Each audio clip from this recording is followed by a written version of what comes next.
their works better. And today we're here to talk about that. I have in the studio Nene Odomple Bernard. He represents 1957 News here with us in the studio. Nene, how are you doing? I'm fine, thank you, sir. How are you? I'm good. You know why I called you, sir? Why? You forgot you were a primary school 6 teacher. Okay. Yeah. So Kwame Dadzie taught me in primary 6. Let's talk about that later. He combined all the subjects, and Except Dangbi. except Dango. And he's a top guy. Yeah. I remember at times where you teach us how to draw. You draw on the blackboard. Yeah. You stand by the blackboard. You draw a human being sweeping, a human being draw, like everything. You are that guy. But you knew when I came there, I understood Dangbi, but I didn't speak Dangbi. I don't know about Because that. I didn't want them to let me teach Dangbi. I see. Nene Odomple is here and he's doing so well. Hey, sometimes he even enters the parliament. Hey. Bro, Kwame, I realized you took day off. I mean, there is so much important to us. So anytime you want to mention, don't say 1957 news. And it's yes. The 1957 news. Yeah. Thank you very much, Odomple. What's the difference? You know, when you add the, it brings some compound to the whole conversation. It brings some sort of uniqueness to the brand. The 1957 news. Yeah. All right. And we also have ZK Ike Jr. Bro, what's up? Good to be here. I'm fine. How are you doing? I'm doing well too. Your name is ZK Ike. Junior. The junior is part of the name? Yes. Why? It's combined. It's combined. I think when I started blogging, I just wanted some uniqueness. You know, when it comes to the blogging, or let me say the vlogging, choosing a name is quite paramount. Yeah. And I decided to go with that. Most people see it and they feel it's a Nigerian name because of the Ike Junior combined. Okay. Yeah. So I think it's just my own way of trying to be unique. The brand. Yeah, just trying to stand out. Yeah. We will be joined by some of the older or the old vloggers and bloggers. Felix Adumaku Mensah Zion Felix will be joining us on Zoom, and then Eugene Osafon Kansa, who is also the president for the New Media Association of Ghana. They will be speaking to us on the show as well. But we have our father. He's my uncle, but I think you, dear, he's your father. I have my uncle Francis Doku here. He has gone through all this. So Yeah. no traditional media. He's done advertising, media buying. He's done new media. He's done TV. He's done almost all. And so he has insight into some of these conversations. Uncle Francis Doku is the Chief Executive Officer of Maestro Africa Group, and he's the West Africa rep for the Africa Tourism Partners. Sir, welcome to Showbiz A to Z. Thank you so much, Kwame. So, I mean, just for information, Yeah. you're having conversation with 3 Dangbe people Yeah. in the studio. Wait. We can let you get missing right now. And a Zika, you too? and a producer on duty is also. Oh, there's Amina. Oh, I guess I'm in a bar. What to club me? What to club me? Anyame me ne nyenge wotu egbe mo show o ma pe nye club me. Nyenulo. Oh really? I didn't know. Wa mahane no fia no ma vanish. I build ne wange to ekrali. Interesting. Wow. Yeah, That's nice. So That's it's nice. over-representation today. Yeah. This one, yeah, you over me, sir. Okay, let me start with you, Bernard. The 1957 news. How did you get into this whole blogging and vlogging thing? So let me say good afternoon to your viewers. Yeah. The viewers on Facebook and then our listeners Yeah. across. I'm sure some of our audience are also watching or listening. Exactly. I'm so grateful Yeah. to them. They brought us here. The reason why Kwame Dadzie called me to be on the show. I remember 2 years ago, I was trying to reposition the brand, and I called Yeah. and I'm like, "Oh, say I want to be on your show." And Yeah. he said, "You need to push a little bit. That people they need to identify, they need to know you for something first." And that was a motivation to me. So Yeah. I'm grateful that today, Finally, you are here. exactly, I'm so grateful to God. And you know, so my producer told me there is this guy called 90. Who is that guy? The guy is everywhere. I'm that guy. You're your guy. I teach him. He's my guy. I said, Charlie, let's bring him. Yeah. So that's how come you are here today. Okay, thank you. And so, as a vlogger, I know the last time, I think sometime 4 years ago, you came to me at City, you say you had come to Accra, and I said, Charlie, you won't go GIG or you won't do the blogging. Charlie. Wait till you won't do. And then suddenly I saw you doing your videos and the 1957. I was like, okay, wow, this guy is doing well. But now I watch the videos and the things that you do. You even interview Napo. You interviewed Napo, you interviewed Katie Hammer, you interviewed a number of them. Yeah, I mean, I've done a couple of the top people you can think of. How do you do it? So let me start from where we started from. So Okay. I was down in high school in 2018. Yeah. And then I decided to move to Accra. I mean, I had applied to go to UCC, but I didn't get admission. So I moved to Accra. I was in the village then. So I moved here, and then I was staying with my auntie, patching her at some point. I come here, do the pakakpa, and run back to the village. And I was trying to establish a brand. So I started with Nene Odomple updates. So that was actually how the brand started. And then at some point, I felt like I wanted to do something different from what everybody was doing. Now, entertainment was big at the time, so I decided to do the entertainment in addition to lifestyle and add a little bit of politics. Doing politics means that you need to be closer to the people who make the news. So if you are so far, how are you even going to know? You have to listen to the Joy News, and I was not too good with Tree at the time as well. So you have to listen to the cities, etc., to know what's happening. So I decided to stick to the entertainment and then the lifestyle. Fast forward, I was able to move here permanently. I applied to GIG to get admission, so I got admission to go to GIG. So while in school, I was trying to polish it along the line. So the reason why I started this was, back in the village, I'd always listen to Omar Sanda on their 5:30 news, listen to Jessica Paris-Aforo, listen to you on that show on Traffic Avenue. I'm like, this thing they're doing, bro, I can do some. But I didn't know where to start from. So when I moved back and I started school, I started a brand, and I think I realized that, okay, I need to add value to what I'm doing. I need to put value on myself. I need to let people know that in as much as everybody's doing it, I need to stand out in the way I do it. And I realized GIG was the only place I could go to get that done. So then I applied to get admission to GIG. So first of all, I did diploma in communication studies. Okay. And because I realized that if you were doing a full degree course, you would go to school Monday to Friday. And bro, I come from a village. I need to hustle, get my money, and the rest. So I decided to do the diploma first. I was in a hostel throughout for 2 years. All right. Did the diploma. Then when I was done with that, I now got like the whole time Monday to Friday to focus on the vlogging, moving about. And I applied to get top up. So I applied to go and do a PR with marketing. Okay. In the same school. Now I did PR marketing because I was told journalists are not paid well and they are very hungry people. Mr. Doku, is that true? We are not hungry people. We are not hungry people. We are not hungry people. The first part is maybe okay, but we are not hungry people. Okay. Yeah. Okay. Are you hungry? What I do? No. I think because I do more of PR and marketing in addition to what I do, that's why I may not be hungry. Yeah, so I mean, I decided to do the PR marketing.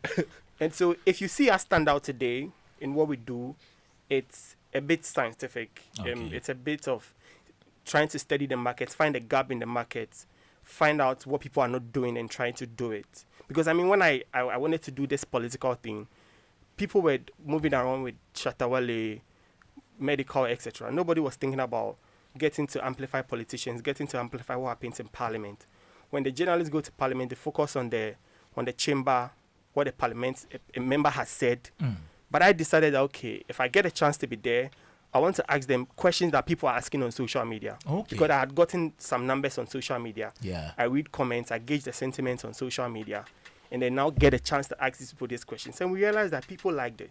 So from last year when we decided to focus on politics properly, the numbers ballooned from about times 3, times 4 across all the platforms. And we realized that people really love what we're doing. So that's how it started for us, and that's how we've been able to get here at this point. So you don't just do entertainment, you do everything. I just think that now we are known, and this is because we studied the market. Like I said, we found a gap in the market. Yeah. We realized that everybody was doing entertainment because, of course, entertainment is easy. You can ask Shatta every question. He will just laugh and that will be news. But if you want to do politics, you need to know what's happening. You need to be updated. Be on top of the issues. Exactly. So we decided to switch into policy strictly.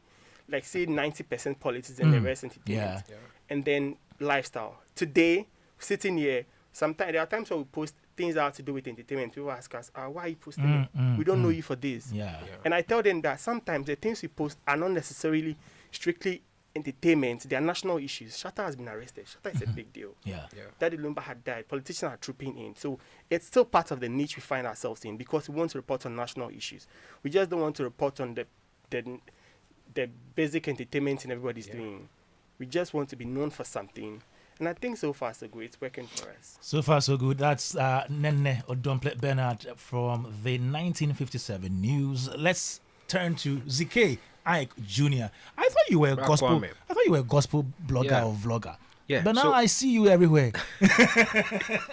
So I came before we came in, I was telling Nene how my journey also began. I think after school I completed KNUST. I did political science in KNUST. Yes. So I think when I was about completing, I developed this energy for publicity and letting people know what is happening online. But I decided to go into the Christian way, because I realized that the Christian way wasn't tapped. Because I did my scouting, and I realized that entertainment bits and all other stuff are very loud. But when you look at the Christian side, it's not really tapped. So I look at that in terms of trumpeting what is happening in the Christian fraternity. And secondly, I also saw a business perspective of that, because events happen every now and then. Like the Christian side is one area that events happen almost every day. I'm a young guy trying to make ends meet. So I also saw a business perspective from that side. So I started with the Gospel to Me, which has done quite a couple of works. We've done reports in Ghana, outside the country, and a couple of places. But with my political science background, I remember Kobiche one day saw me. I was like, Ike, what did you do in school? I was like, I did political science. I was like, when I listen to your conversations, you are very intelligent. It looks like you are boxing yourself with that particular niche. Why don't you widen it up a bit and let people know what you are doing, like what you can offer? So I think I listened to Kobiche's advice, and I decided to open it up a bit and do more corporate stuff. And I think so far I'm enjoying it, because it's letting me think more, analyze issues, because our style of the vlogging is not just about reporting. I'm interested in picking the informations, get what is happening, and analyze it. So everything that I do, I have 3 ways. I listen to side 1, side 2, and the side 3 has to come with me. What I deduce from whatever that I've been able to put together, not forgetting accuracy and everything. So my perspective into that is not just trying to come into it, but also to build myself. Because when I came into it, I've become more current. I'm able to know what is happening everywhere. But I used to be just the Christian side. But now I can say that I'm very current. I'm able to know whatever is happening, analyze it myself, and also show it to the public. And when I started that, people are also enjoying it. They're like, oh, we knew you to be a gospel person, but now it looks like you are more stronger. And I think I'm enjoying it. So far, so good. And through that, I was able to come up with my Mind Shift campaign. That initiative where I go to senior high schools and let them know that social media is not just for fun, but it can be used as a tool for development. And I think when I came to the corporate side, that's my little baby. And so far, I've been able to go to a couple of schools, and I think we are doing well with the ZK Junior brand. All right. Joe 99.7 FM, Showbiz A to Z. We're having a conversation on vloggers, their work and ethics. Trying to know how best we can help them shape the work that they do, because whether we like it or not, they've become part of this media landscape. We need to protect them. You go on their blogs, their vlogs, and then you enjoy the videos, but there are times that they do things that you ask yourself, we cry, because one issue that I have with you guys is when people are having their private conversations and you guys will still go and shove the camera in their faces like, and you not mute the voices. If you're not medical concerned, but you still video them. Okay. We'll talk about that here on Showbiz A to Z. You can send in your WhatsApp comment to them. Do you have any question or any advice for these vloggers? You can do that 055-1111-997.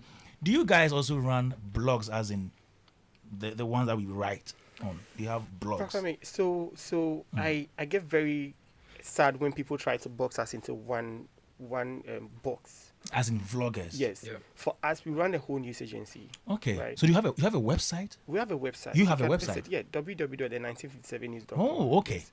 So the work is actually segmented. I have people who take over Snapchat. You know, Snapchat is a big market. And when we started, I'm not that guy who can do who is able to multitask. Okay. So I decided that I was going to focus on one platform, build it to a point.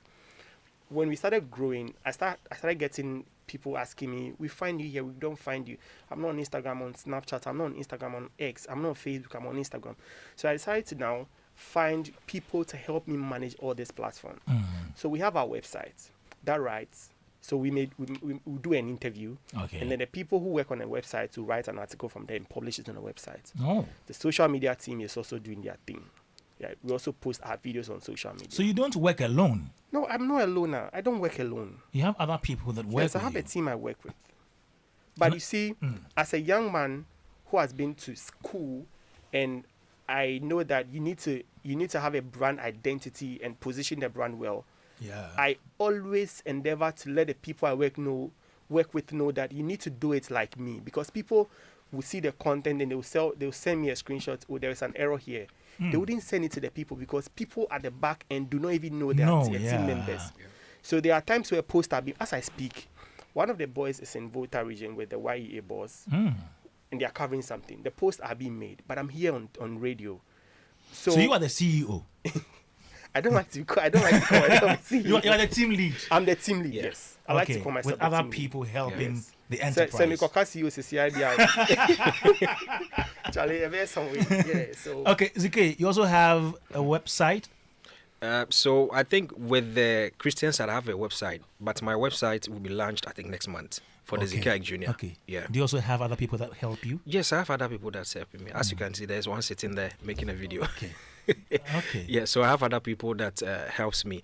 I think moving on is one thing that we are learning. Okay. You see, this vlogging journey or blogging journey interchangeably that we are looking at, there are people that they see to be something that they are doing out of passion and all.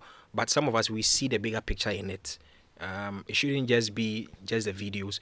When people are able to see your post, they should be able to see some sort of professionalism in whatever that you are doing. So I think growing up in this side of the blogging or the vlogging, we are trying to build up a team, have an editorial bench. People can do proofreading of our post. People can do video edits and properly add a bit of professionalism to whatever that we churn out. So Good. we are still putting that in place so that when it comes to the online portals, when people visit us, they can know that we are a professional and credible source to look out for information. Before I bring in Uncle Francis, I want to know whether the people that you work with, you pay them. Do you pay them? okay, Or they so- just help? So for me, it's a two-sided thing. So there are people who are there as interns, and there are people who are there as people who are on the payroll. So when the month ends, on 20th, I think like from 15th to 20th, I think a lot because I need to send money Wow. to people. See you. You need to give them something. Yeah, I See need to you. send money to people, and the people I work with, I let them know that I don't want you to ever feel like you are working for me. I want you to own the work. So since you are owning the work, you need to be giving something that will give you the motivation to do the work well. Okay. So of course, my team members, they are all listening. They get paid at the end of the month. There are times where I'll drag them a little bit because you are told something to do, you don't do it, or some little punishment for that side, but your money there go drop. You punish them with that. Okay. Nene, let me come to you, ZK. Do you Yeah. also pay them? So mine is not necessarily like a monthly thing, end okay. of year, but as we go on, there are some Yeah, sort of the motivations. gigs. Yeah, Yeah. My team, you can ask them. Pay as you go. Pay us. But my team, you can ask them. Yeah. I've not built just a team, but I've built a family. Yeah. I've made sure that everyone in the team is more like a family member to me. So sometimes when it's even holidays, we have time that we spend time together as a team. We can just sit in car, go sit somewhere, and we just talk about the work, family life, everything. Yeah. So I don't really have a monthly Yeah. subscription like my CEO. But still there is P. Yes. Let me come to Uncle Francis. He has seen this. He has seen everything about this media landscape, the transformation from newspaper, radio to online to vlogging. Now the vlogging is more only videos, more videos. We try and kind. Okay, I like the fact that I'll see you try and kind. We try and In kind. your intro, you said we don't like to write. It's not as though we don't like to write. Not all of you, but I know most of you don't like writing. Well, but the audience Don't like reading. What they want is changing. It's like the space is evolving. People will at first want to visit the big websites to go and read, but I'm sure my joy online is now trying to emulate 1957 because no, we were there before you came. No, I know. Bro, I know. I mean, I'm just making. Bro, Kwame, you see, at first, there is no way Joy. Bro, Kwame, there's no way Joy News will be going to cover an event, and then after the cameraman and the reporter, there is somebody with a phone. But that's happening now. No, but it started long ago before you started 1957. Okay, Bro, Kwame, I take my words back. Uncle Francis.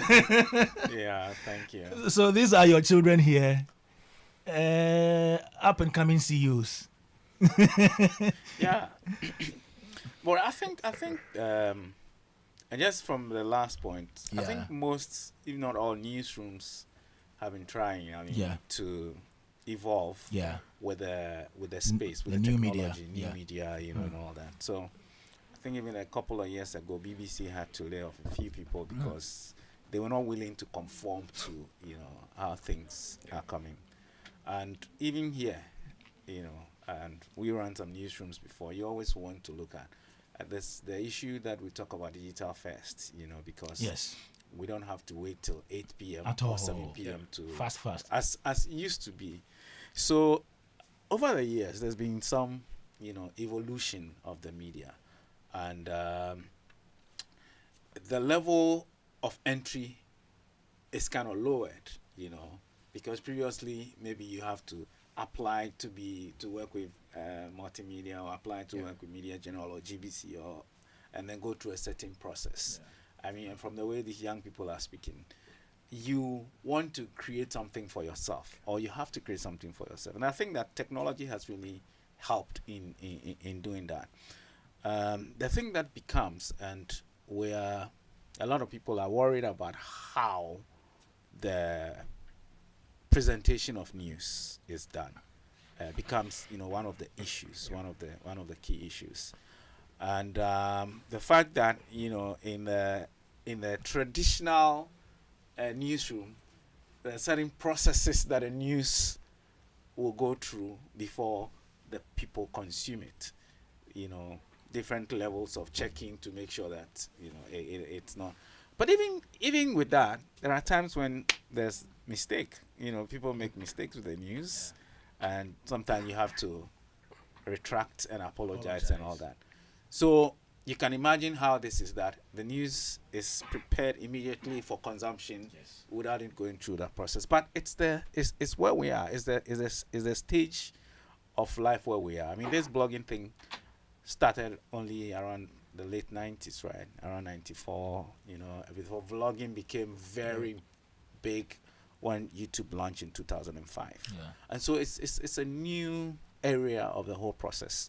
And so I believe that with everything new, there will be, you know, some levels of mistakes, things, you know, through as we move on the learning curve until we get to a point where we think that things will be better. I mean, and again, I think we are really on that process. Because previously, it was just one person with a camera or something like that doing that. Now, from what I'm hearing, there's a whole organization behind it. So it's not just blogging or vlogging. It's a whole content, you know, creation organization. Even if it's 3 people, you know, it means that it's not just that one person alone who is doing everything, covering the news, editing the news, and putting it out there, managing even the websites and all that. I mean, a lot of people have done the heavy lifting.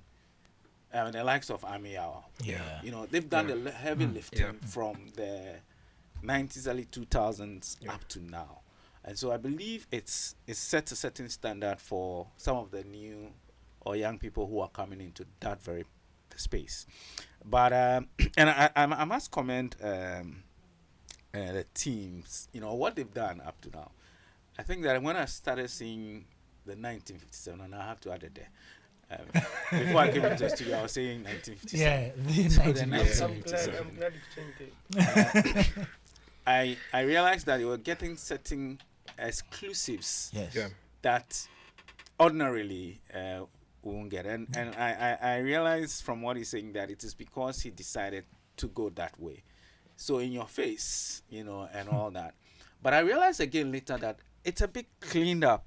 Because initially you see the text 1957 written but on now- it, and it was a bit tacky at the time. I said, who is doing this thing? But then later, I think early this year, I realized that the brand had changed. Yeah. There's a bit more color to it Yeah. and all that. So it just goes to the point I'm making that we would learn and we'll move from one place to the other, even as we realize that things has to change. And also when people who have some level of education come in, I mean education in the area of the work, because the people who do a lot of this content work who had absolutely no knowledge of any journalistic way of doing things, or any brand management way of doing things. And so I believe that there's a need to add some value to yourself to be able to do these things. It's just like in a traditional sense, if you have some journalistic background, it helps you better in framing your stories and the Yeah. angles, and all that. So I think it's a new area.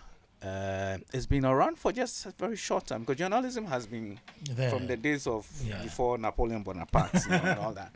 So it's been long, but this is really something new that has been added to it. But if we must do it, I think that we must do it. Well, I believe Wow. as we go on to have conversations, Sure. we'll look at Yeah. some of the things that need to be done to make sure that we improve, All right. and all that. So. All right, this is Joe 99.7 FM Showbiz A to Z. We're having a discussion on vlogging, blogging, the work they do, and the ethics governing what they do. Zion Felix is on Zoom now. Let's speak to him. Zion Felix is the CEO of zionfelix.net, and then also Zion Felix TV. He's on all social media platforms. He's been in this industry for quite some time now. Yeah, he's not in Ghana at the moment, but still we are talking to him via Zoom. Zion, Yeah, man. how are you doing? I'm doing very well in yourself. We're also doing well here, and we are so much thankful to you for taking time off your schedules to join us on the show this afternoon. You're always welcome. Thank you very much for having me. Great. And today we're talking about vlogging, blogging. This is an industry that you are in. You've been in this industry for a number of years now. You've done radio before. You've done writing, as in the blogging proper. You transition to the other forms of the industry, if you like, and you're still here doing bigger and better. And there are new ones also coming following your stead. Now, what's your general assessment of how far we've come in this blogging, vlogging, new media space? I think new media has grown really well. Looking at the time when we started 13 years ago, it was Amir Debra, Ghana celebrities, OMG Ghana, and I'm few NYDJ. I mean, few people were around, and then at the time, Nigeria content were flooding the Ghanaian media space, especially when it comes to the entertainment field, where Linda Ikeja, NigeriaPhones.com, Bella Nigeria. But as time went on, things have changed. Where I mean, if you come to the media space, you see more of Ghanaian content online, and I think the blogging did very well in contributing to that. So I think blogging from yesteryears till now has come a very long way. It has helped. It has helped the entertainment industry. I mean, there are even at times where you go for events where you see more bloggers even than the traditional media people. I'm not saying that they don't come or their value has gone down, no, but you see more of bloggers trying to put out information, and there are even some events that you go that you see only bloggers. At times you enter meetings and you see bloggers called among traditional media people, where maybe you might not even expect to see even bloggers. I mean, I remember I was at the Flagstaffers some years back for Meet the Press, and then I was surprised that blogging had come to that level where we could call bloggers for Meet the Press. Ordinarily, I mean, yesteryears, you would really see bloggers being invited to Meet the Press because, I mean, bloggers were seen certain way. So if we, we've worked to a level where we could call bloggers for Meet the Press to come and meet the president, to come and meet presidential aspirants, to come and meet parliamentarians, to come and meet, I mean, big personalities in the country. It should tell how far blogging has come and how hard some bloggers have also worked to make that to make our field very good for us to be invited to such places. Zion, so in recent times, we've seen a newer crop of bloggers, vloggers. Nene Odomple, the 1957, ZK, we have Besa GH and all these guys. What do you make of how they are faring now? I think they're doing very, very well. I mean, I see some of their content and I'm like, the new ones are doing so well. I mean, they are also helping us see other for us to see news from other side because in the past, I mean, some of us, especially with the entertainment bloggers, we do general blogging, but now people have come and then they've specialized in just gospel blogging.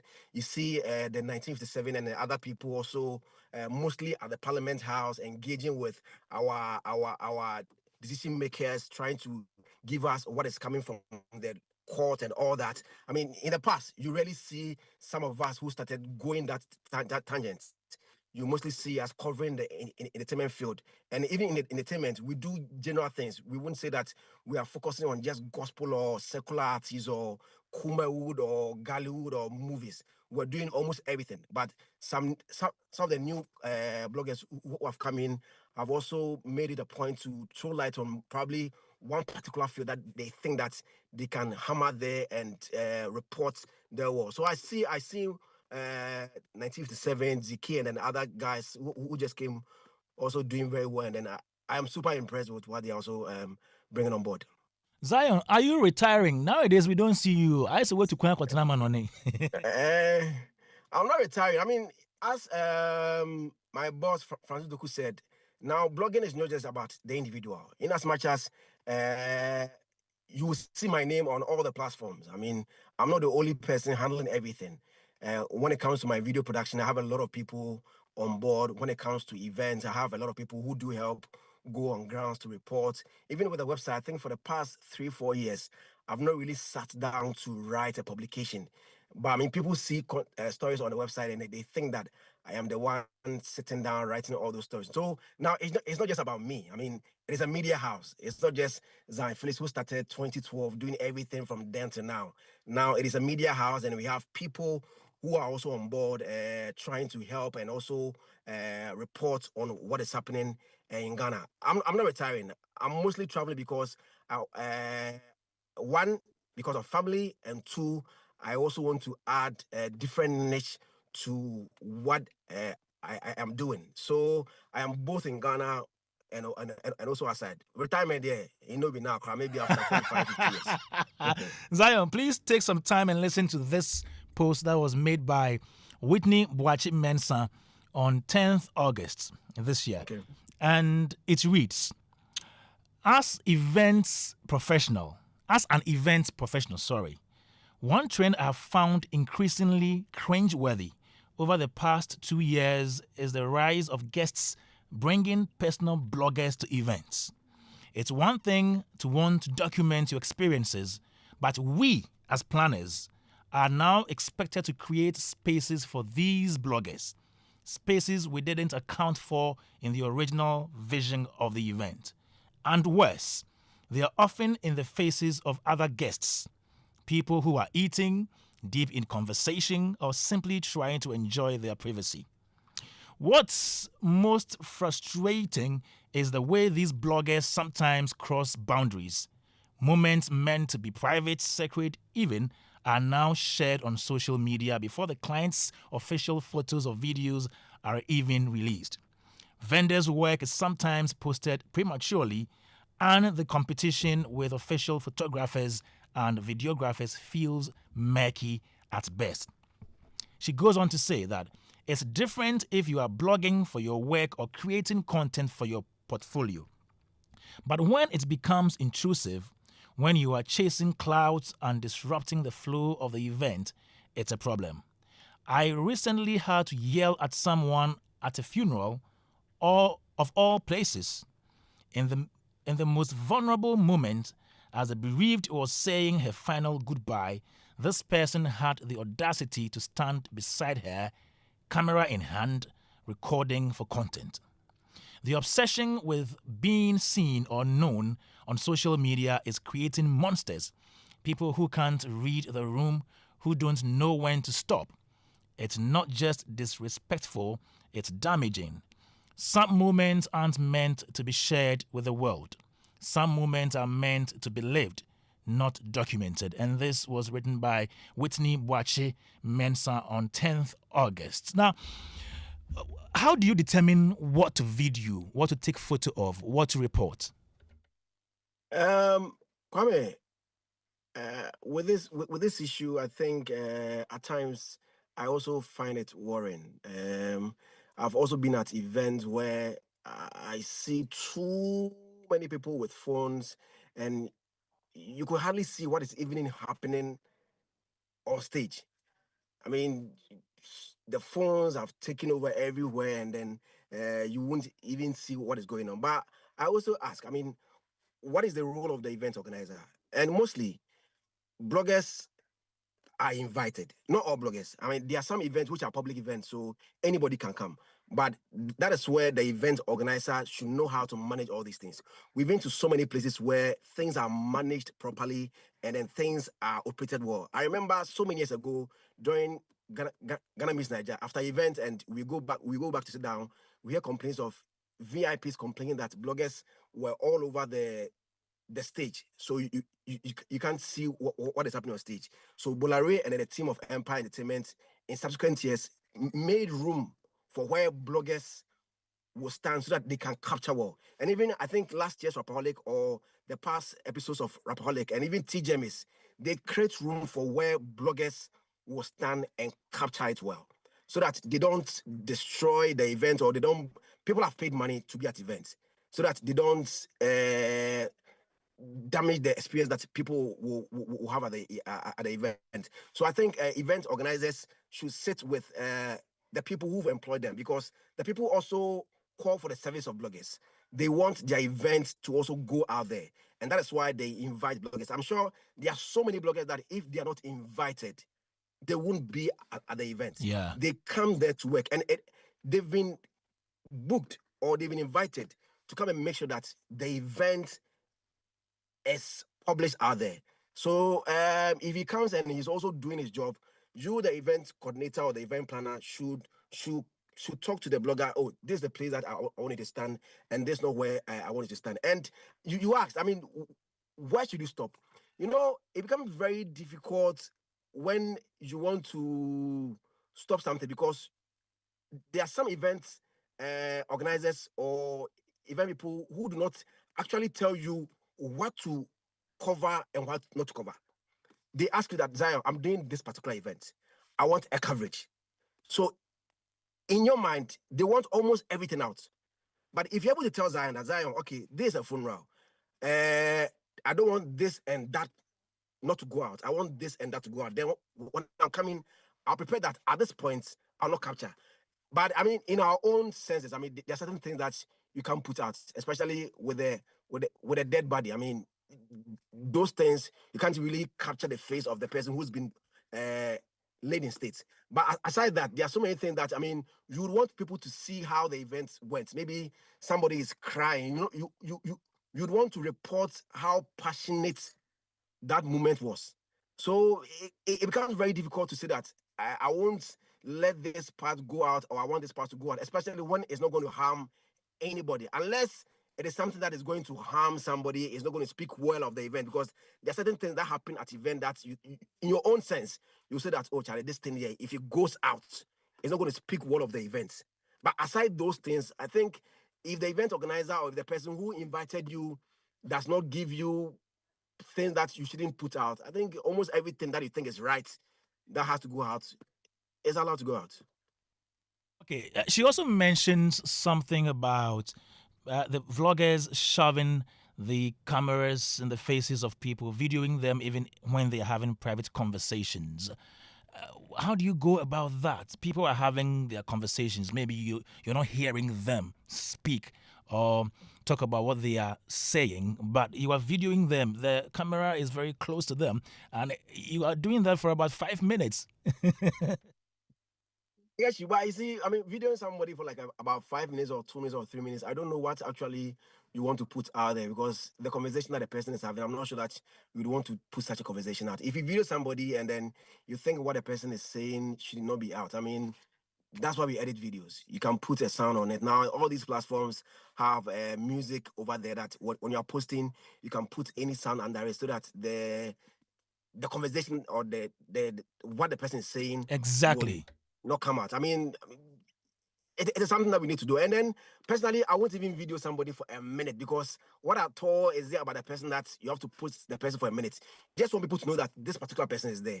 And 10 seconds, 20 seconds thing can tell that particular person is there. Unless the person is doing something that if the action needs to go out, fine. But if somebody's walking, coming, having a conversation, and you want people to know that, oh, Kwame Dadzie came for the wedding of Francis Doku, I think 20 seconds video should be it to go. Then capturing like 2-3 minutes, Kwame Dadzie will be walking from his car, greeting people, and like. But I think there are certain things that we should mute. That there are certain times that we should mute conversation that people are having, even if we want to put a longer video of them. What they are having is not part of the main event. The conversation they're having is not part of the main event. You can edit it and then put songs under it. Then that is where, Kwame, as we all grow, we learn on the job. I mean, as I said, I started 2012. As we grow, you learn on a job. And as you are learning, it's not just about capturing content and posting. Or just capture anything you post. So even at times, I tell my people that if you go for events, it's not just about capturing what the person is doing. If somebody is talking, listen to what the person is saying and capture it for because the person is passing out an information. We need to hear what the person is saying. So if somebody is telling a story and it takes just a minute of what the person is saying and they send it to me to post, the story won't make sense. So as you Okay. as you are growing, you learn on the job so that you don't go for an event and just take any video and give it to us to watch. No, do the job well. Zion, before I let you rest for a while, let me give you this typical example. So during the Lumba, it wasn't 1 week yet, when the people were going to the house to greet the family, there was this video that came out where Cheddar was telling Kwame Eugene that he is the next person to take the crown or something like that. It wasn't a public announcement. They met, they were exchanging pleasantries, and then he mentioned that somebody's video camera captured that. And then the next moment, it was headline. It's not easy, Kwame. That's what I'm saying. That at times, I mean, there are certain things that you can edit and then take the sound out. And then again, Kwame, that place. Somebody can also argue that that place is also a public event. And then when Cheddar was talking, I'm sure he saw cameras around. So he might be aware that whatever he says there could also go out because it wasn't like he was in a room with Kwame Eugene having a conversation. It was a public place and he saw cameras. He saw people with cameras, with phones and all that capturing him. So definitely he knew he might have known that anything that he said there. So I know certain people. I mean, I've sat in a car with Acrobeto where he said that if he's talking, don't pull up a phone because he doesn't know what he might say that needs not to go out because there are certain people that when you're having a conversation and they're in their private place, they'll say something that if they are on radio or if they're on TV, Yeah, they won't say it. yeah. Exactly. So if you're coming to a public place and then you see cameras around, you should be aware that almost everything that you say might go out, and you should be very careful with certain things that you say. So if I mean it was in a room and all that, fine. But since it's a public place and there are cameras around and all that, I mean, for me, if I was around, I might have not put that thing out. Maybe I would have put sound under it. But if somebody puts it out, I wouldn't blame the person because it's a public place, and then you definitely know that cameras are around and things that you say might go out. Thank you. Zion, please stay on for us for a while. We don't usually get That's you, so fine. today, dear, you'll be here for us for some time. I let, hear let, you. let me speak to Whitney, who is on phone now, before I come in studio to speak to studio guests. Good afternoon, Whitney. Hi, Kwame. How are you? We are doing well. How about you? I am well. Great. So, a while ago, I spoke to Zion Felix about an article or a post you did on 10th August about the work ethic of vloggers and bloggers, if you like, and he has spoken to that. But let me take your general view on that particular post. What inspired that post on Facebook? So over the past 2 years, I've noticed a trend that initially we thought that, okay, this is a one-off thing that will go out. It will fizzle like everything else. But in one instance, in all fairness to the bloggers, I've realized that sometimes clients also do it. It looks like now anybody and everybody wants to trend, wants to be in the news, wants their story out there. So for the bloggers to have gotten where they have gotten to, they had support of some of the public, in the sense that you're having an event, it's a private event. I heard Zion saying something about public spaces, but let me talk on private events, which is where I had the problem and the post I wrote. First of all, it is not everybody who likes their business out there. And sometimes they even sign contracts where clients tell you that they don't want even their photos, nothing on social media. Now, guess what?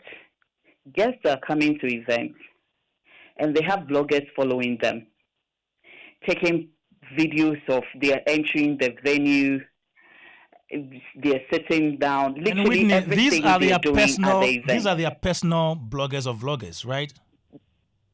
These are bloggers they've paid, not their personal bloggers, because Zion is nobody's personal blogger. He's a blogger that works. Okay. And they do this intentionally because they know Zion has the numbers, Eugene has the numbers, Sami has the numbers. So when they post their stuff, it reaches a lot of people. I don't have a problem if you want your business out there, but you need to have a lot of decorum when you are around private spaces.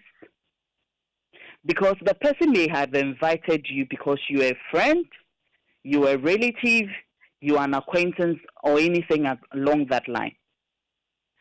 But where for me, I find it very triggering is even at funerals, where they are filing past a corpse and they are videoing with their bloggers,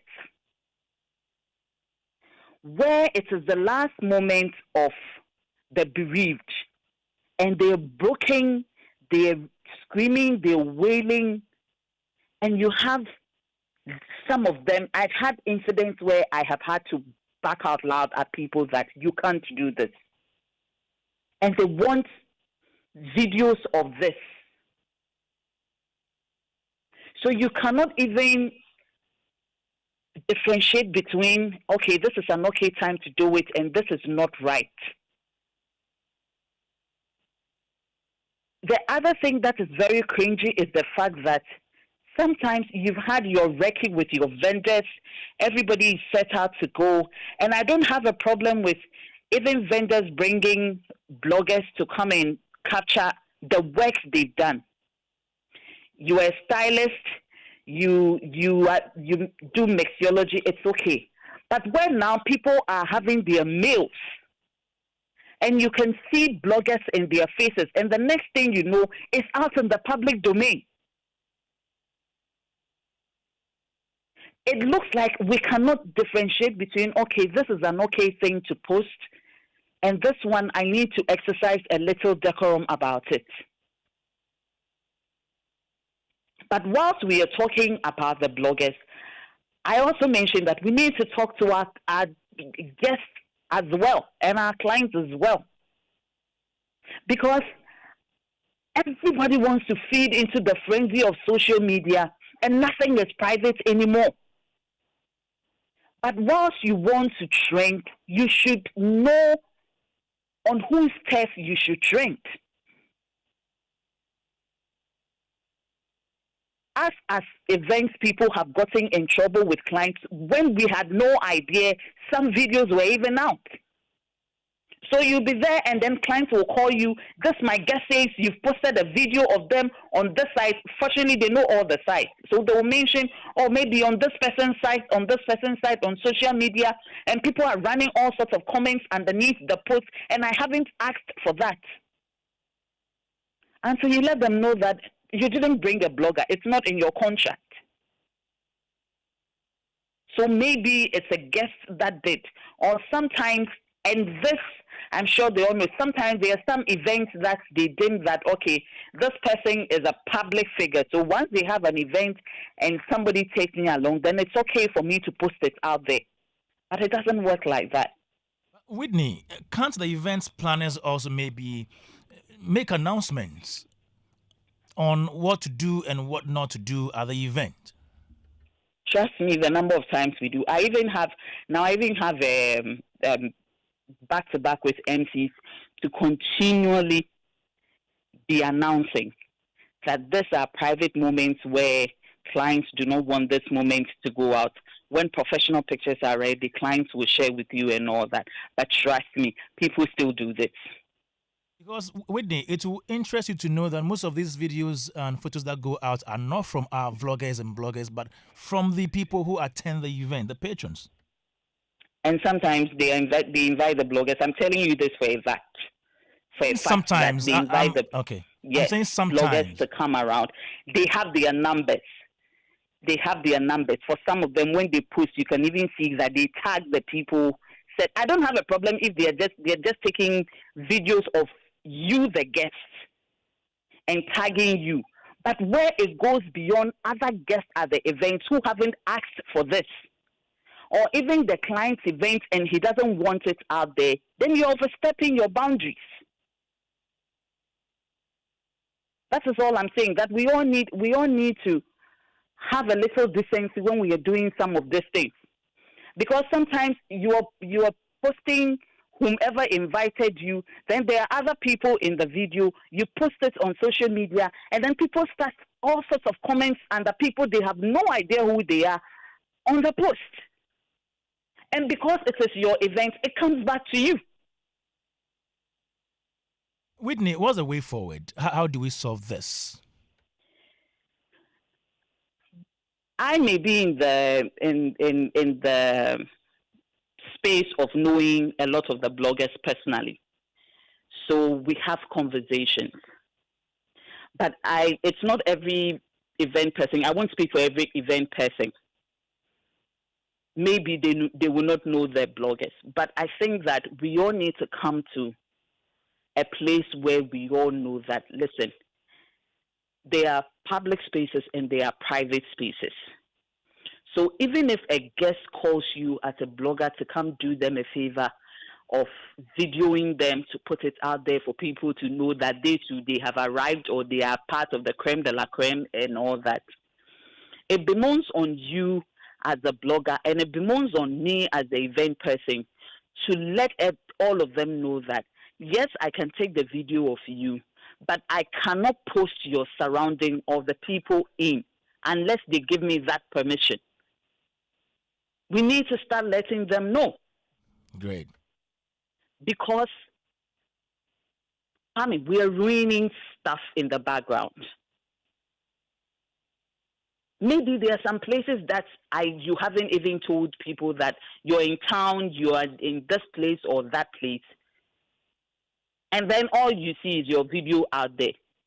Then you start getting calls from people. Well, thank you very much, Whitney Boakye Mensah, for your time this afternoon on Showbiz A to Z. We appreciate it so much. Thank you. So that's Whitney Boakye Mensah there. She's an events planner, and we spoke to her about a post she made on 10th August, yes, complaining about some of the things that our vloggers and bloggers do when they go for event coverage. In a moment, we'll be speaking to Eugene Osafon Kansa, who is also a vlogger. He's the president of the New Media Association of Ghana. Zion Felix is on Zoom now. We have in the studio Nene Odomple Bernard, the 1957 News. We have ZK Ike Jr., and my uncle is here, Francis Doku, who is Chief Executive Officer of Maestro Africa Group. He is a media person. Once a media person, always a media person. He is with us, and he has a lot of years of experience in this space. So he's helping us do justice to the conversation. Let me come to Uncle before I come to ZK and Bernard, and then Zion Felix. Uncle Francis. Yeah. You just listen to Zion and then And Whitney. Whitney. Yes. Yeah. So Whitney, if you're listening to me, I thought I'll see you today, so I fulfill my promise of 10 years ago, but you ran away. Oh, there was a so promise. It's gone. Yeah. There was a she knows. promise. Yeah. Share with yes. us. Oh, she wanted me to take her to Osu Night Market for Kenke and Domido. So I thought I'll see her today. So but, that you go that. Yeah, but she okay. chickened out, or she poked out. You know? Anyway, but Right. I agree with some of the things Whitney said, but I also disagree with some of them. Okay. I think about some years ago, I wrote a similar post on Facebook about how people go to people's events, Okay. private event, wedding, and all that. And you know, weddings, you know, they contract photographers to take photos. Some people don't want the photos to go out before the official photo come out. But people go and use their mobile phones to take. But that was some years ago. But I think things have evolved. Some years down the line, this conversation we're having, it will be of no significance. Of course. That's maybe the prevailing situation where, you know, like I mentioned earlier, there's no proper filtering of the process of putting you know, content out. You know, so if you see people at your event with cameras and they are making videos, of course, you should expect that those things will come out. Yeah. So where I disagree with her most is the fact that the blame for events where things go out shouldn't be put so much on the bloggers, vloggers, as it were, but mostly on the people she say that come there with their personal, you know, and the event organizer would have seen that these people have come with bloggers, and they're carrying cameras and phones, things that you can record with. So I think the worrying situation is where people go to event with their personal, you know, bloggers. A bit worrying also for me is the fact that lately, even politicians, everywhere they go, they have their either they pay for bloggers to be there to make the videos, you know, or they come with their own people to do that. Yeah. I mean, I find it a bit worrisome, especially this year. But they are documenting stuff for themselves. Yeah, but there are some conversations as you gave the example of Kwame Eugene and Cheddar, which I think it's not an issue because they were in public space. Okay. You know, so that one I don't think somebody were inside a room and somebody, you know, they were in public space and he spoke. Okay. Did he say that or not? He said it's different if they put AI to fake deep him that he was saying that. But if he said it, I don't think it's a big deal. But again, where you are within an office, and I think for me it's too much. But I'm also saying that perhaps down the line, 4 or 5 years later, we'll look back and say that maybe we're making a big deal out of it because it's also new to us that wherever politicians go, a cameraman is following, making video. It's not even just politicians, but even administrators, people who have transitioned from politics into administration, running organizations and all that. And every step of the way, everything is recorded. There's no filtering, no privacy, no. I think that. So it's not the recording you are against, but it should be filtered. I don't think everything has to be put out. It's not everything that. And I think that's what Whitney is also saying. Okay. That you come to a private event and there are rules about what to put out and all that.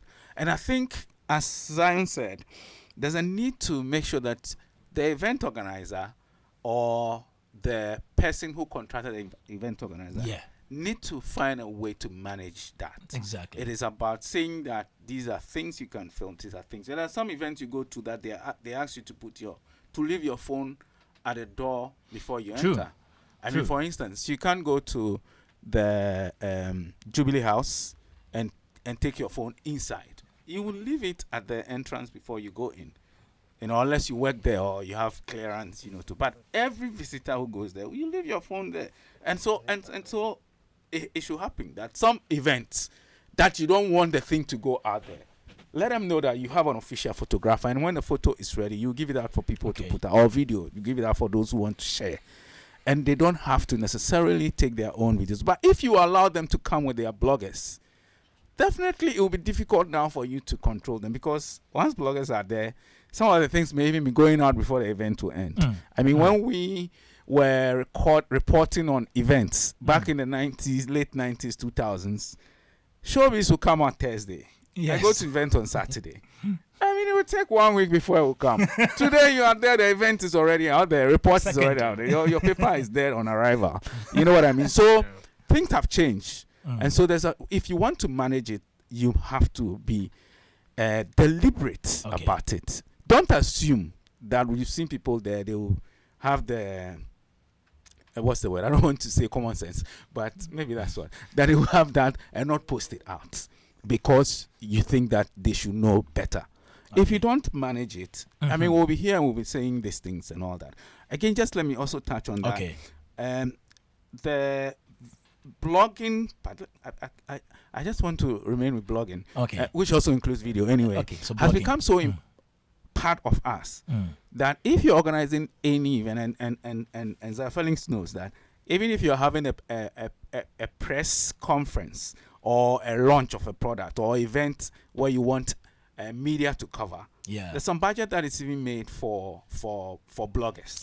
Because once you call them to come, and because you want your thing to be out there, so the importance of that part is also not to be looked over. Even brands are recognizing that if you want to launch a product, it's not just a traditional media now that you use.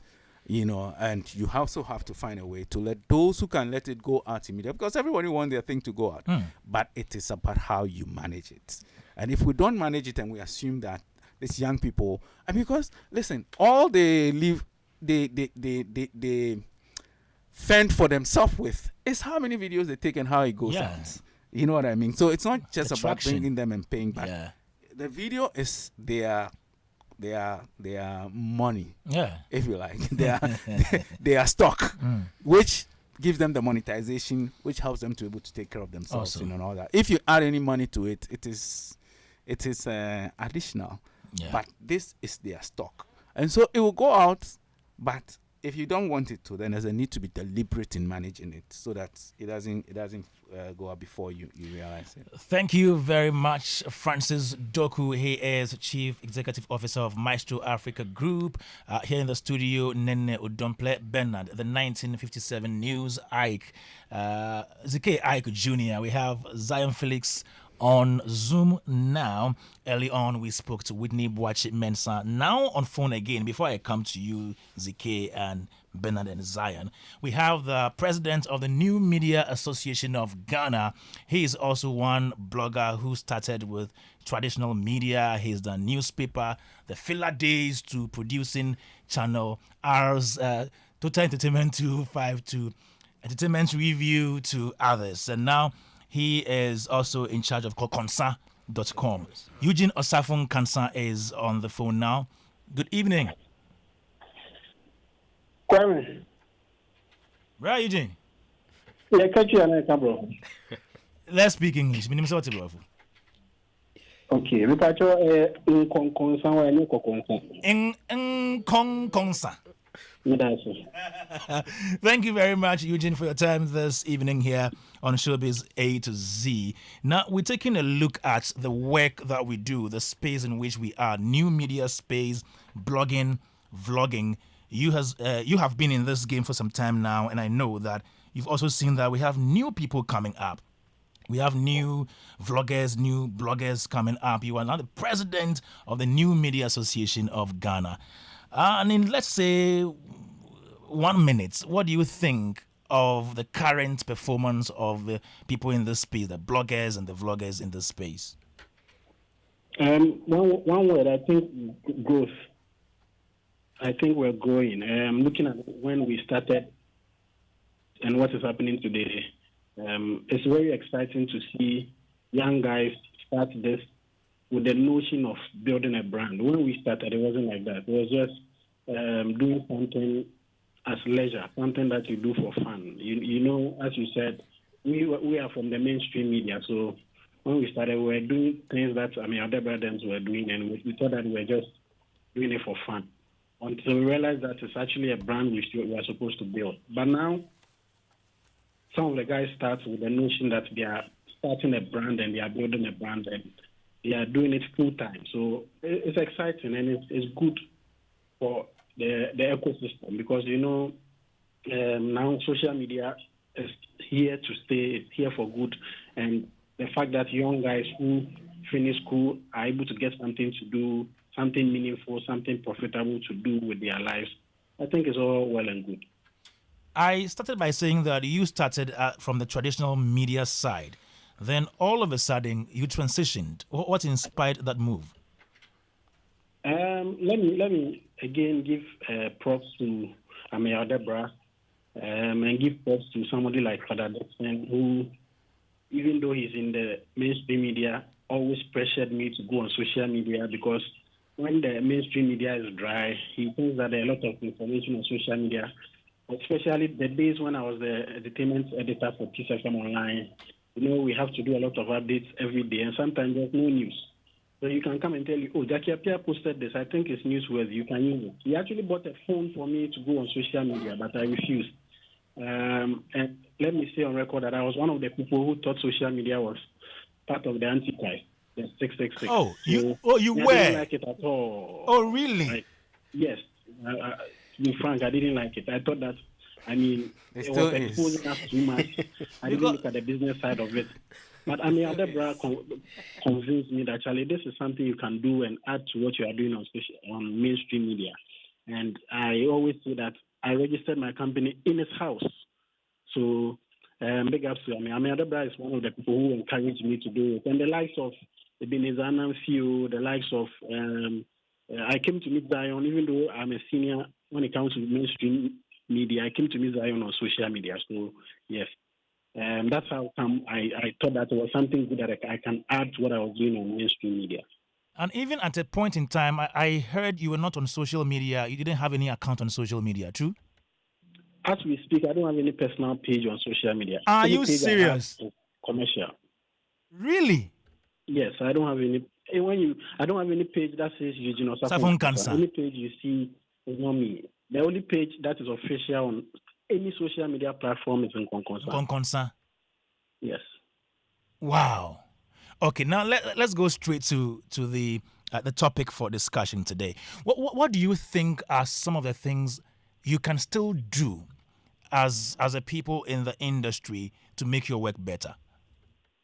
And the major thing is training, capacity building. I think that every meeting that I've started since we set the association up is one language that I speak: training and building capacity and educating people who are in that space. Because I think that the space is so fast that if you don't educate yourself, if you don't upgrade yourself, within a year or two, you find yourself, you feel like an old man.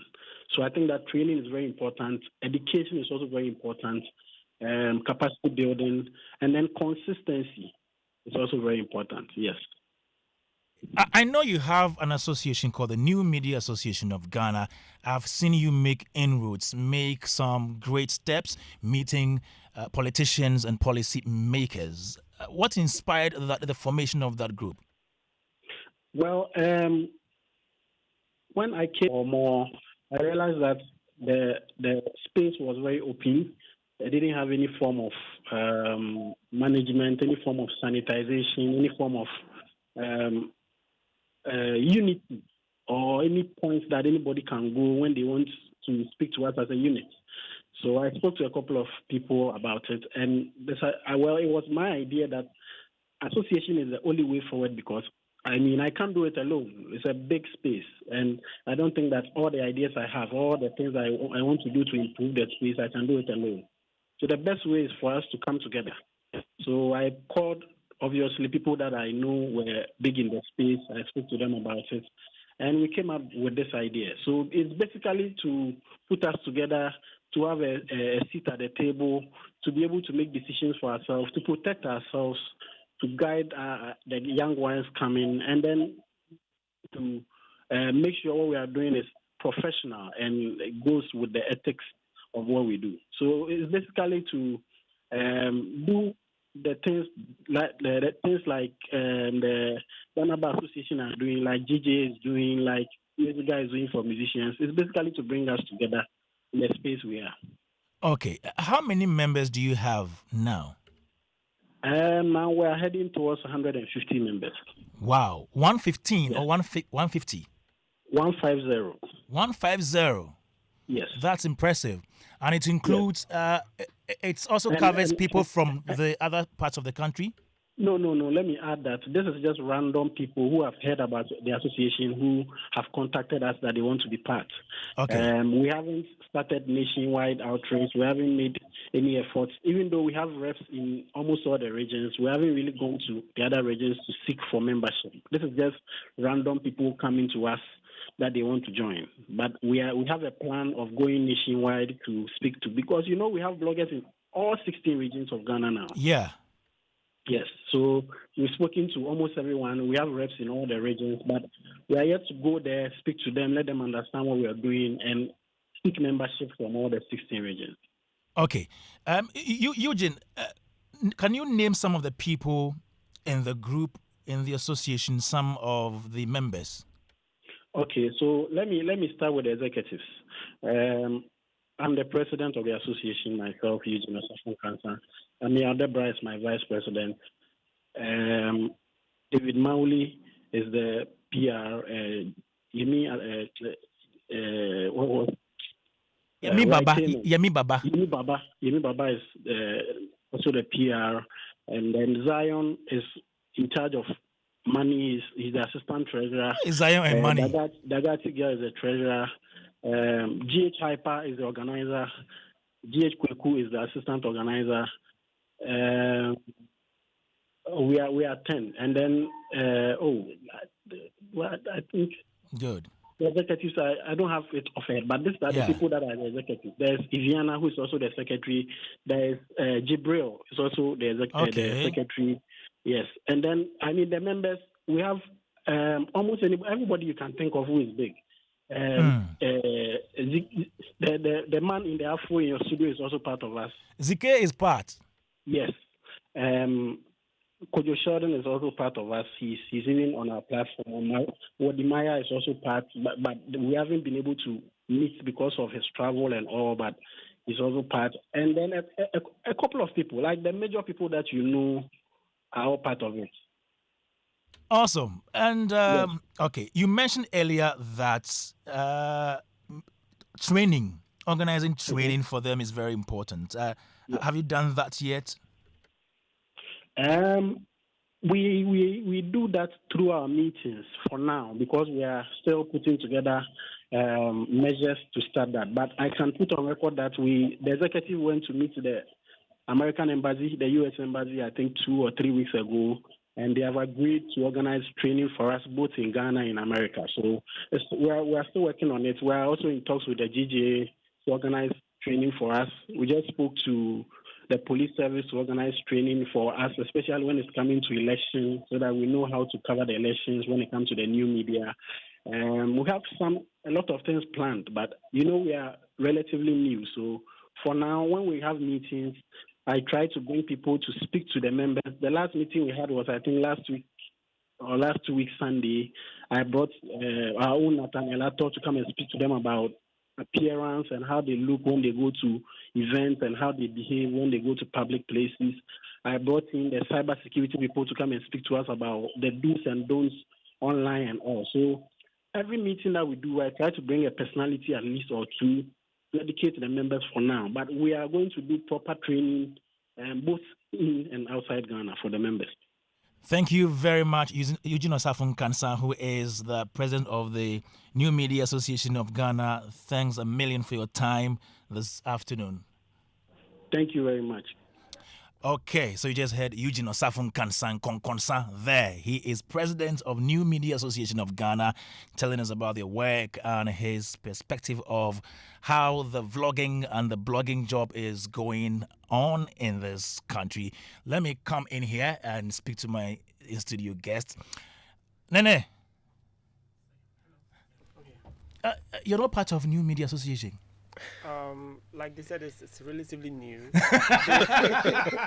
they are still growing and evolving. No, you want them to grow before you join? Not necessarily. So I mean, there is freedom of association, Mm-hmm. and I want to join something that is attractive, and I know what I'm going to get when I join. I'm glad hearing from him that he's having some kind of training for our colleagues who are in this who are part of the association. Yeah. I'm glad people are being taught how to appear in public, because there are times where we show up at some of these events and you know that somebody has showed up to blog and he's not really looking the part. So I'm glad some of these trainings are happening. They should keep doing it. They should keep sensitizing the public. I believe in publicity. Let people know what's happening with you. The association should keep educating their audience, educating all of us. I mean, I may not necessarily be part of it, but when they make posts, it may appear in my feed. I may chance on it somewhere, and I'll get to know that okay, they are putting structures in place to educate the members of the association. They are getting people to know why they should be part of the association. Eugene once a while reached out to me and asked that I should be part of it. I asked him a few questions. I wanted to know what structure they have. Is there any documents I can peruse and know what the association is about, the do's and don'ts, the ethics of association. That really didn't come forth for me like I was looking for. And so as time goes on, maybe, who knows, I may join the association at some point. It's a good thing I started, because I believe, like Mr. Doku said, education is very important. There are most of the people who are in the space are doing it because they think it's a lucrative space. But there should be a bigger picture to it. Doing this means you want to build a brand, and brand position, like I've always said, is very important. So, I mean, it's a good thing that's happening to us. And as time goes on, I hope that I get to join sometime. What do you make of Whitney's comments, her concerns about how some of you bloggers and vloggers operate when you take videos and photos of things that you're not supposed to? What do you make of that? I'm glad I've not encountered her yet at any occasion. I mean, I do strictly 90% of politics, and I've not encountered her yet. But I mean, she raised some good points, and she's right to make the point she's making. But I also want to let people know that we show up at these places usually by invitation from people who want us to do something for them. I wouldn't go into a private party to go and blog about it. My audience even ask me what I'm doing there, because they don't know me for that. So for me, I understand where she's coming from. There are times where, and like Eugene said, or everybody would know, the space is growing. We've had times where we post a certain video and somebody will say, oh, we thought you could mute the sound. I mean, we correct ourselves along the line. We don't know it all. We are growing in the space. We keep learning on the job. I'm glad Mr. Doku said once in a while he saw us writing in our videos, and at some point he realized there was some sort of rebranding, there was a new logo to it, there's a new color to it. We keep growing. I understand where she's coming from. But I also want people to know that while we grow, they need to help us grow. They need to help us grow in the space, in the sense that there may be times where I'll film something like the Kwame Eugene and Cheddar video. Trust me, if I was there, I was going to film it and post it. because Bra Kwame, I run a news company. I run a news brand. I run a news brand. Always when we cover events, I tell my people, it's fine to film somebody walking, it's fine to film somebody doing something, but we are looking for the newsy part of whatever is happening. So if Kwame sees, Cheddar sees Kwame, they are having a tete-a-tete. Trust me, Cheddar comes to a place with bloggers. I know people who work for him. Kwame, see, this thing about music and showbiz, it's about having people talking about it. The talkability is very important. Yeah. Cheddar, I can be sure that Cheddar knew people were watching, people were filming, and he said it. We're going to put it out. That is what we feed on. We feed on news. The same way the traditional media will go and cover a press conference and write a news article. That is what we feed on. But there are certain things that our mates are not supposed to go out. And like I said, if you find something on our blog and you're not happy about it, please hit us. Trust me, if you hit us up, we will not take more than 2 minutes to respond to a DM and pull the video down. So far as the video is not in the public interest. Because what we do is more of news and politics, etc. We try to blend what is supposed to be out there. Is it in your interest because he said this I've done an interview with you. You said something and the public is bashing it, so you now want to reach out to me and tell me you want me to pull it down. For that, I'm not going to do it. Yeah. But if it's a public conversation and it's a private conversation you've had with somebody, and I film it unknowingly. Maybe there are times that we are posting a video and you thought you had placed music under it, but before the video goes out, you realize there is nothing under it. And you know, these platforms, usually we have a trick to do it. Some people would even go and edit, etc. My people, we don't want to edit our videos. We want a video to go out organically. Raw. No, not necessarily raw. You don't want to edit the things Good, that people so- say. Take the in the things video. out. Good. Yes. So we don't run an entertainment brand. We run a political brand, right? Yeah. We don't want people Or to you feel run a news brand. A news brand. exactly. Yeah. We don't want people to feel we are editing and adding colors and adding some To it distort doesn't work for anything. us. Good. One of the best conversations I had with the politician was with Napo Yeah. after the elections. Yeah. I saw him up there. I'm like, oh, Honorable, I want to have a short interaction with you. He was being long, and I introduced myself. Like, okay, I've seen you somewhere. What do you want to ask me? I pull my phone. I didn't tell him I was coming to ask you this, and he answered the question. After the interview, people said, did Napo pay me for that interview? Because they thought that interview really did good to Napo. People didn't see him that way, right? People thought he was that kind of an arrogant person, and all of a sudden, he's interacting with me, and he's speaking undertone and Speaking all to you as a son. Yeah, so for me, we don't. I honestly wouldn't want my people to be editing and adding colors to our videos. The people who do the entertainment stuff can do that. The people who run the lifestyle companies, brands can do that. But as a news agency or a news company, I want to make sure that we are putting something as a news angle to it, but also respecting the privacy of the people we are reporting on. Awesome. Let me come to you, ZK, your comment on Whitney's concerns.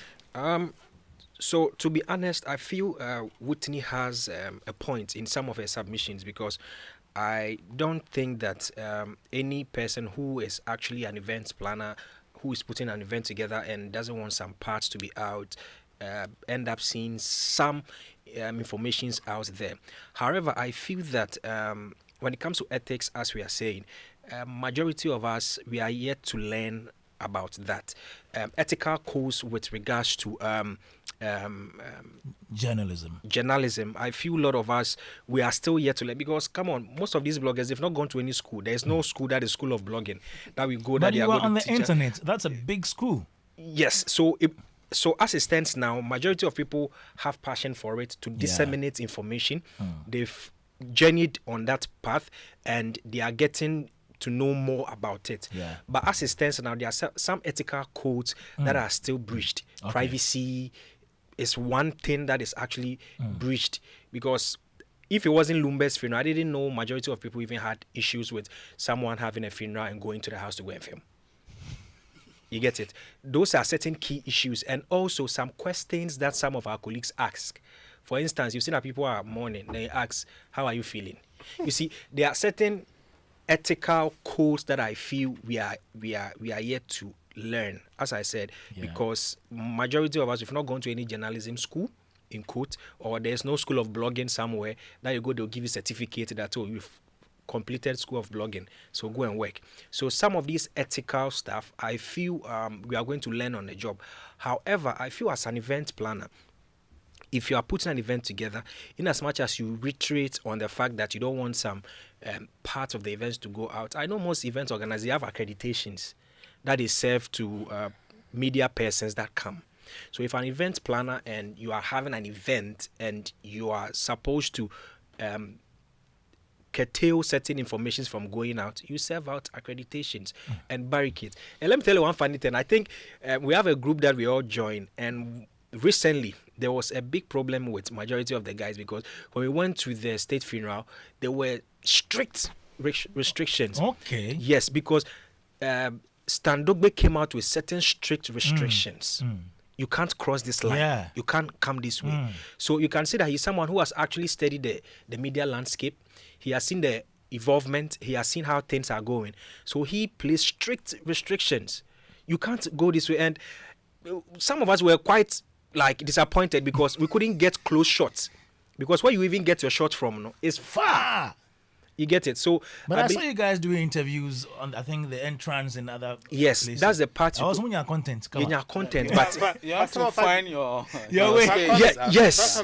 I'm not cutting, but some of us decided not to show up at all. Oh, you I think he didn't go? didn't come. Yeah, Yeah, he didn't show up. because it looks like Stan had seen the frustrations that were coming in. Okay. Example, the funeral, where some bloggers made their way to the homes of the bereaved, where they filmed people crying and all of that. In So- their low moments. in their low moments, and to some extent, even the people who are bereaved, some of our people found ways and means to even ask them questions, like in their low moments. So I feel some of these things he really wanted to put it under check.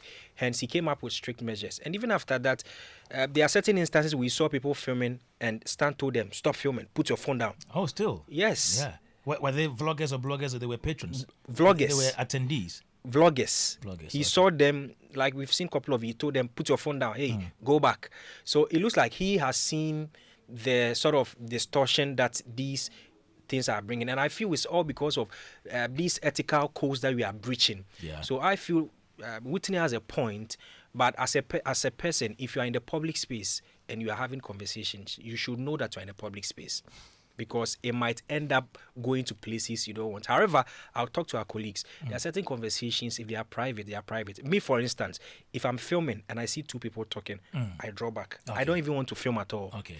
But when they are done and there's some movement or something, I film. As I said, there are some of us who are going to learn on the job. Okay. But Whitney has some points. Okay, this is from DJ Menson. He says the first instinct is always to film what will trend without considering how damaging it can be or the reach. It's a curse and a blessing. As an event person, I control what goes out by creating a poll for them to share.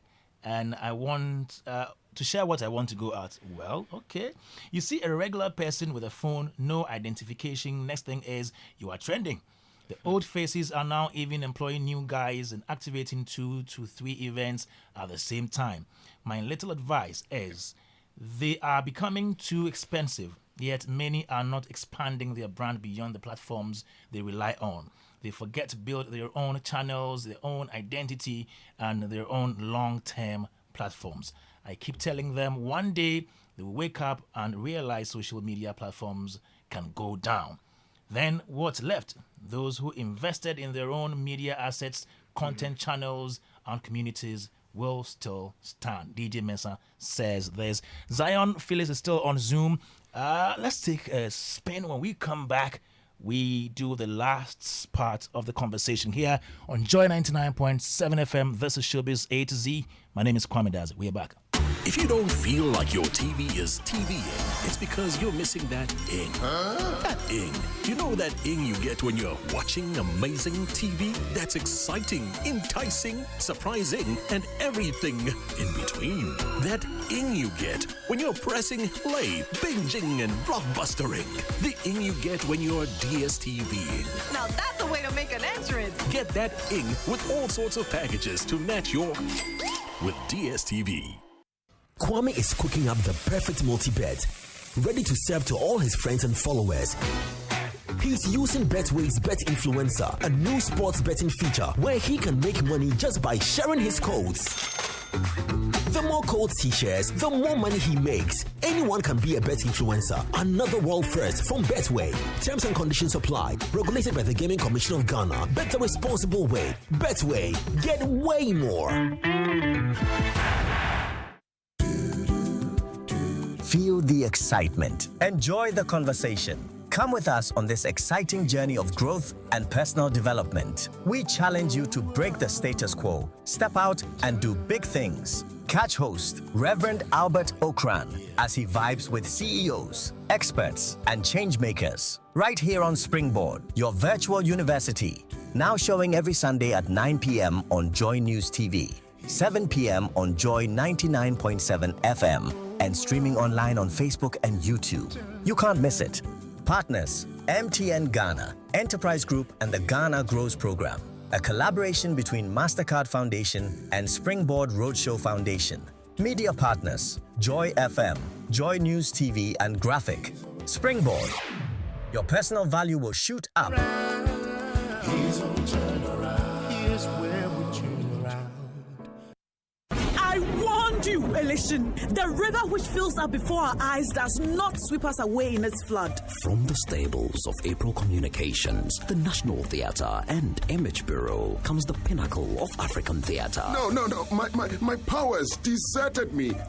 No, child. It is what you brought to be. Wole Soyinka's timeless classic, Death and the King's Horseman.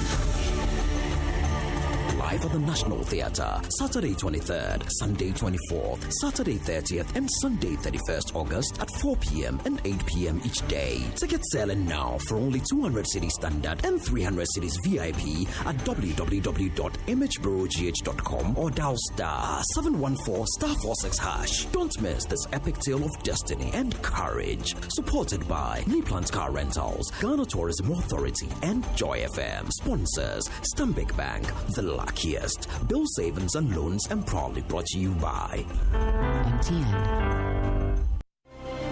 There's going to come a time that the church will rise as the highest of all the mountains, and saviors will be raised in the church to deal with the world system.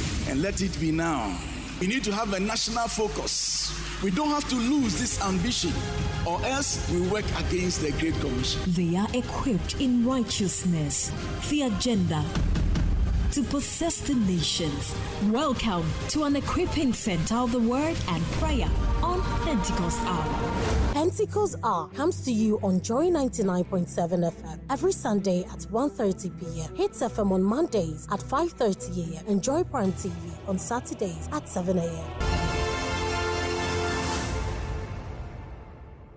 This BB Niger season 10, no filters, no scripts, no holding back, cause it's 10 times the drama, 10 times the rivalry, 10 times the game. Pay your subscription today and catch all the drama, fights, and more in BB Niger season 10. Showing on DSTV channel 198 and GoTV channel 149. Watch the Sunday eviction shows live on Aquaba Magic, channel 150 on DSTV. And channel 102 on GoTV.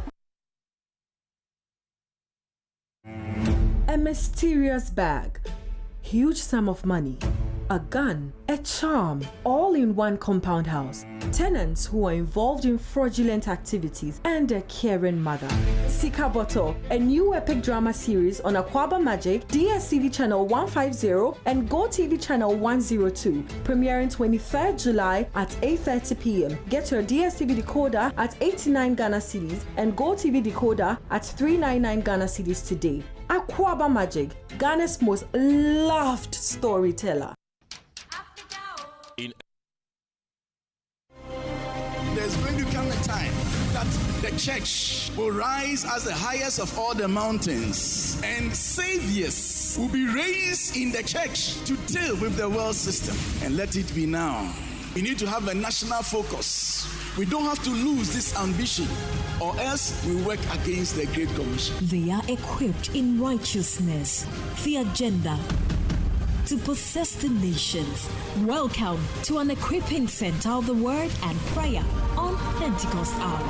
Pentecost Hour comes to you on Joy 99.7 FM every Sunday at 1:30 p.m. Hits FM on Mondays at 5:30 a.m. and Joy Prime TV on Saturdays at 7 a.m.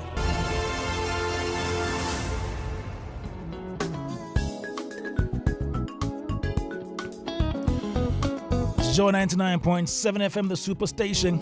This is Showbiz A to Z. My name is Kwame Dadzie. Show brought to you by MTN everywhere you go. Superstar multi-food drink. And this show is produced by Philip Nye, supported by Anita Tay, aka Umapiohi. Manole, Ibidangbe Confederation. In the meantime, though, we have exciting news for everyone looking to join the MTN family or grab an extra MTN SIM card. All MTN SIM cards are available for the incredible price of 10 Ghana cedis. Yes, 10 Ghana cedis. So head down to any MTN service center, Connect store, or your nearest authorized community shop. Take advantage of this fantastic offer. And you remember to purchase your SIM card, the new one, and get connected. All you need to do is to come along with your valid Ghana card. What are you waiting for? Experience the most amazing network when you join the Yellow family today. If you love food, like Zike and Neno Dumple and Anita Te, this is for you. From 20th to 22nd September, we all go into the Place 100. It's the cleanest, greenest, and most elegant park in Accra. We're going for the Accra Food Festival 2025. The Place 100 is located on the Independence Avenue in Rage near the AU roundabouts, next to the physicians and surgeons. Come with the entire family. And then come with your brother, with your friends, with your girlfriend. And come and enjoy a long weekend sampling and purchasing small plates from the best local and international food, drinks, and lifestyle brands in town. There will be live entertainment and fun for all ages. Guess the price of the ticket, 50 Ghana cedis, 50. And then if you are 5 years old or 65, over 65, you come in for free. You can buy your tickets via Ego Tickets. The Accra Food Festival 2025 is powered by Accra Premium, sponsored by Joy Prime, Hits FM, Melcom, Melbourne Capital, and Bell Aqua. Now, I am giving you some tip to get more money. It's time to get rewarded as the next big sports betting influencer with Betway. Please bet and share your codes with friends, fans, and followers. If they place bet using your code, you earn 4% of their wager. Yeah, it doesn't matter if it's a win or a loss. If they bet, you earn cash. And the more people that bet with your code, the more you earn. So start betting, sharing, and winning with Bet Influencer. Exclusive to Betway. Terms and conditions apply.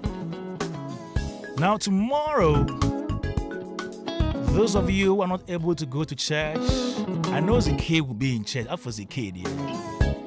I know Uncle Francis will go to church, but the rest of us, no. You can still be at home and be in church by listening to Joy 99.7 FM at 1:30 p.m. and listening to Pentecost Hour with the chairman, Apostle Eric Nyameche. Make sure you do that, yeah? All right. Still right here with the vloggers and the bloggers and Uncle Francis. Zion Felix is on Zoom now. Let's look at the way forward. What to do to make blogging in Ghana better than before. Zion. Hello, Zion Felix. Hello. Are you there? Okay. Yeah, Kwame. Zion. Yeah. Okay, so we are going the way forward. What do we do to make sure that this space becomes better than before?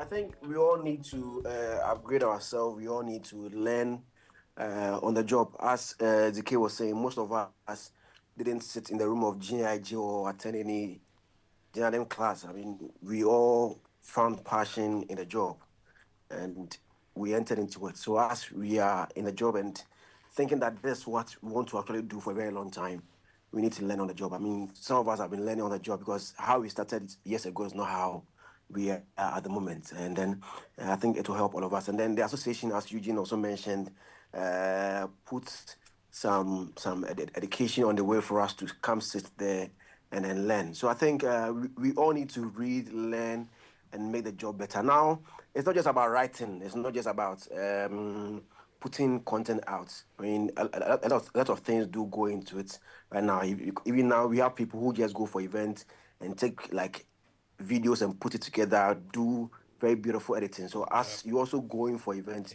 you also need to learn how to edit. It's not just about taking the content and splashing it. It's not just about normal vlogging 5 years back. People want to watch something that will appeal to them. So as you are taking videos, you should know what to take, what not to take, when editing, how to edit it for it to look beautiful, so that when somebody watches it, the person will enjoy. Because now there are a lot of people creating that same content. I always tell people that you've not paid somebody to watch your video. So if I have to stress to listen to what is being said in the video, or I have to stress my eyes to watch you, I'll just hop on to the next person.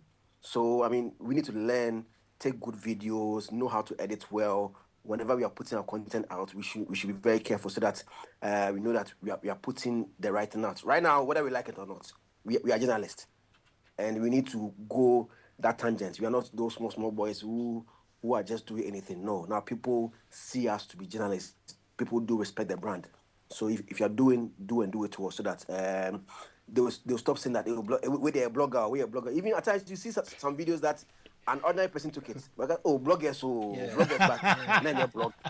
And then he's comment, and then but if you're able to do it well, those things will go out of the system. Where if anything bad happens, they'll be blaming bloggers. So let's try and then equip ourselves and then do better, so that we get more gigs, more deals, and more brands will also believe in what we do. I know that things have changed where big brands are believing in blogging or the online space, but we need to do more so that we can appeal to more corporate people.